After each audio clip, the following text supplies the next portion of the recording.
They say that there's a moment in every friendship, in every relationship where you know it's the end. You know, it's maybe the last time your significant other puts their hands on you. Maybe it's the last time you go through a phone and you find that there's still text messages to an unknown number. Most relationships, friendships, or situationships end because someone finally hits their breaking point. And unfortunately, after a number of years playing ping pong emotionally with one specific person, I think I finally hit my breaking point. This is the one with the hardest goodbye. For those of you that have been diehard fans of the series since back in its original release in December of 2022 will remember that I did a 3-part episode that was about the first person that I was ever in love with. This person had completely altered my life, changed my life, and had made me honestly feel like a completely different person. They made me feel happy and alive and more thrilling in ways that I had never experienced before. And that person completely changed my life and became my best friend. When our romantic relationship ended, we continued a platonic friendship far into the years that actually up until as recently as last week. And unfortunately, in the last 24 hours, that friendship has completely disintegrated. The relationship has completely obliterated to nothing. And it all ended because I had finally realized that I would never be as important to this person as other people. I would always be an afterthought. I would always be the last one standing. And I would always be the last person picked for dodgeball. It's literally like being in elementary school again. This friendship has become so unnecessarily toxic for me that it took me until today to realize that when people were telling me things, when people were telling me to be careful, when people were telling me not to get too attached, not to let this person in, they weren't doing it to be negative. They weren't doing it to be disrespectful. They were doing it because they knew in their heart of hearts that I could not handle losing this person. I've always kept people at arm's length. I've never let anyone all the way in. I've never given anyone full access to everything, to my mental, to my heart, to my soul, to my body, to everything. And this person has it and had it. And what makes things really fucked up is the fact that I knew exactly what I was doing when I did the thing that I knew was going to end it all. And I don't know if maybe it was my own self-sabotaging way of letting us go from each other without actually just being ballsy enough to say, I'm tired of playing ping pong. I want off the carousel. I want off the ride. I want off. Because emotionally, I can't handle it. My heart broke more at the thought of losing this person in my life as a platonic friend than it did when I walked out the door for my wife and 2 kids.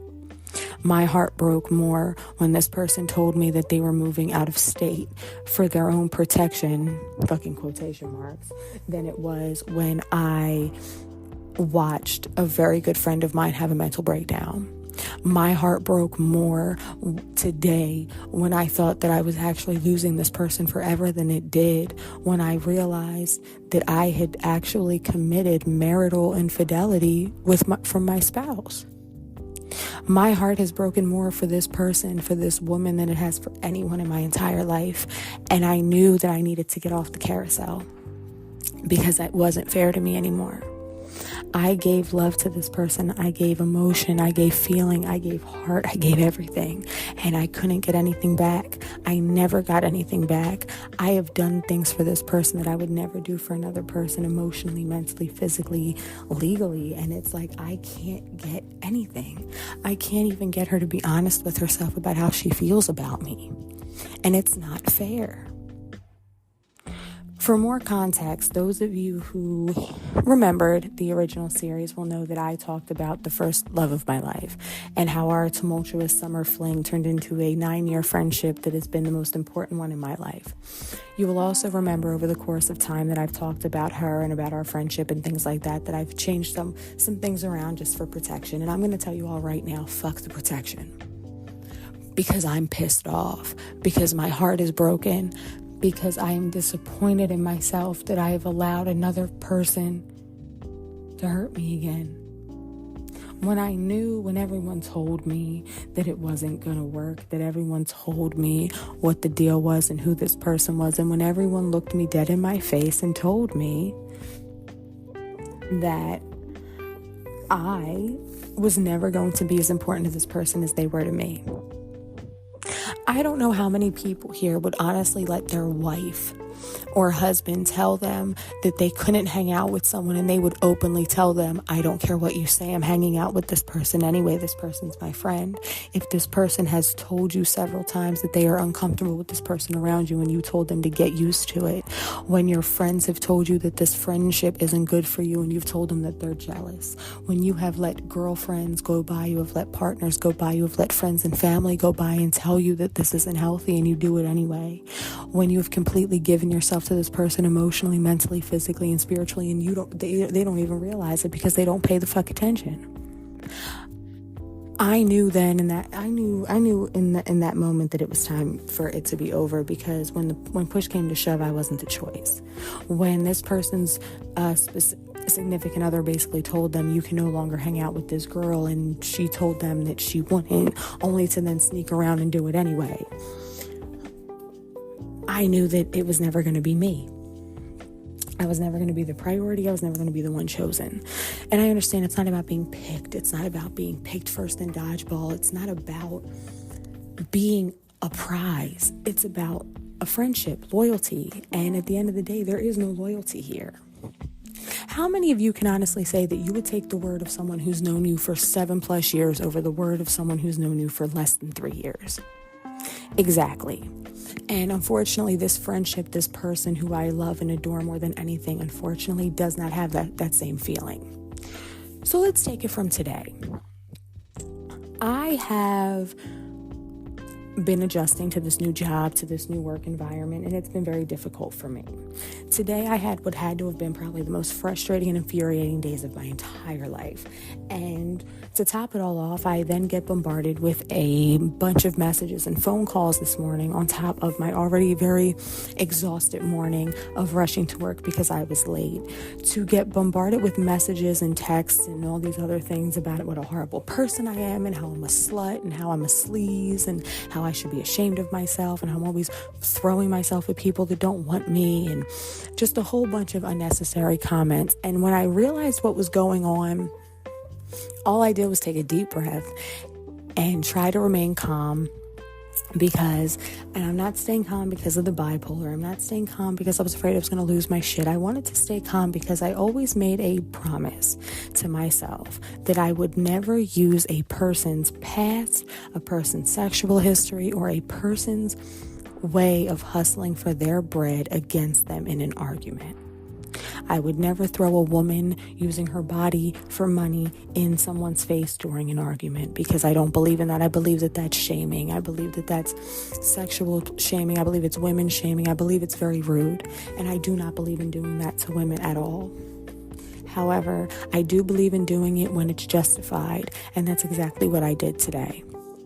When I was bombarded with yelling and screaming and name calling at 9:30 in the morning after I had just gotten my ass to work at 8:45, about 9:30, I was infuriated, because not you blowing my phone up about a conversation that I wasn't even privy to. So for those of you that do not know, my friend, who I adored, has a other friend who I am not a huge fan of. This friend, I believe, is a bad influence on them, both emotionally, mentally, physically, sexually, and spiritually. I think that they are a virus in their life, and I believe that the only thing that they have brought to their life has been disorganization and unrest.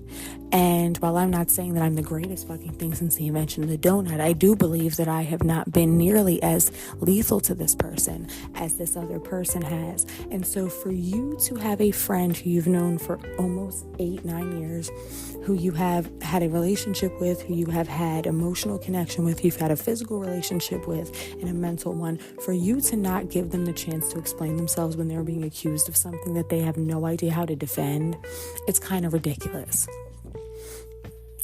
So I was being accused of attempting to have a physical relationship with someone that I was not interested in, after getting information from this person where they told me that they were interested in one with me. So basically, a young woman was interested in having a sexual relationship with me after finding out that my ex-wife and I used to live a poly lifestyle together. We used to go to lifestyle clubs and do couple swaps and swinging of that nature. She was interested in seeing if she could, have an evening with me because of this.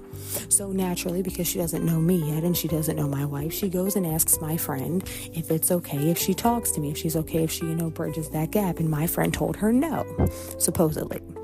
Now, I did not know that this happened because this happened a while back and I was unaware of this. I only became privy to this information several weeks ago when me and this person had a text conversation via Instagram. I then laughingly joked and said, well, you could always still get your offer. I'm free, I'm single. And she laughed and joked and said, well, no, I couldn't do that because, so-and-so said that it wasn't a good idea and I want to respect the friendship. I could have felt a way that someone who I hadn't dealt with or messed with in years was now telling someone that they cannot talk to me in a romantic way, but I didn't. I let it go.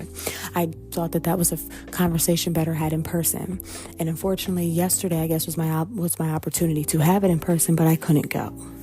So in my absence, these two women sat down and had a conversation where I'm assuming the concept of me throwing myself at this girl, which is fucking laughable, came up, and my friend took it and ran. Rather than calling or texting me all evening, she waits until business hours on a Monday to call me and destroy me emotionally and mentally in the middle of a work day when I was already having the worst day of my entire life. And I couldn't handle it. So yes, I broke one of my key rules. I shamed the both of them.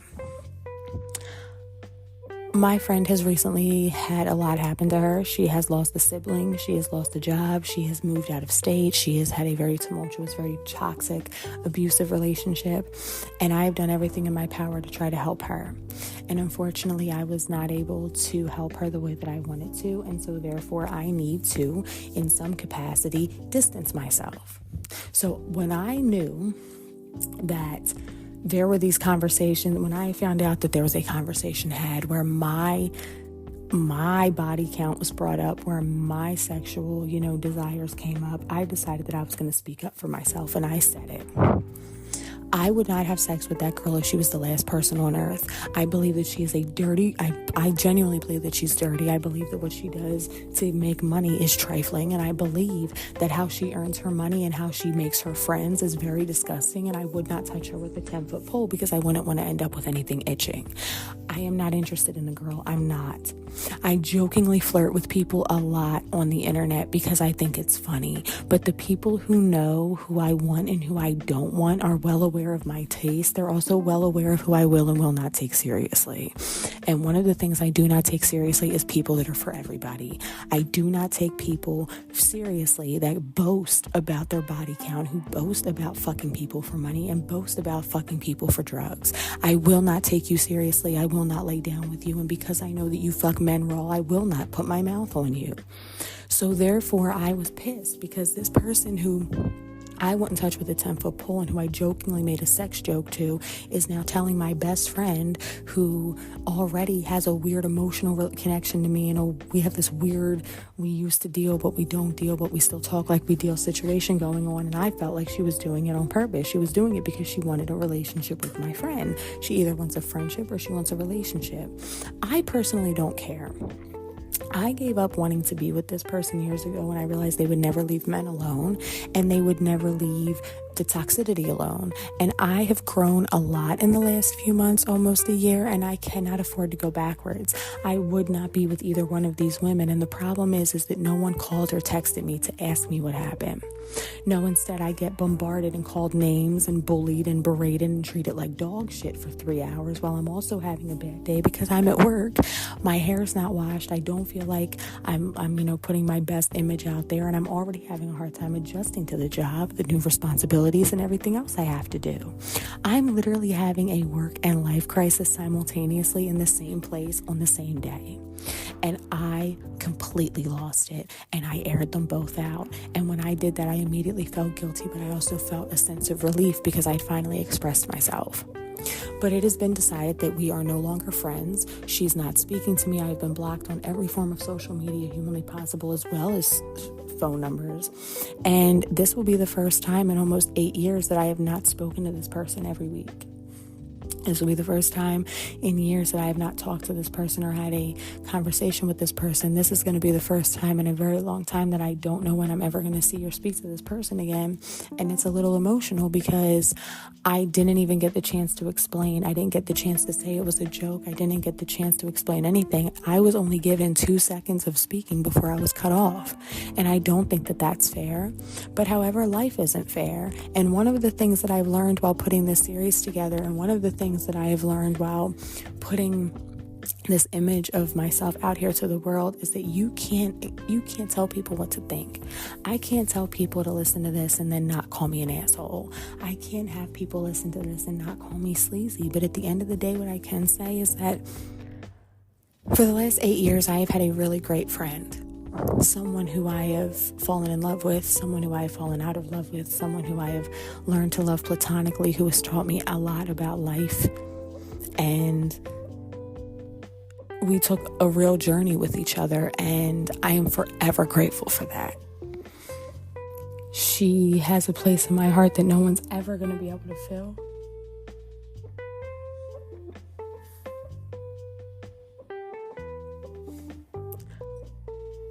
But I can't keep doing this to myself. I can't keep hoping that she'll, change, that she'll want me. I can't keep waiting because I've waited.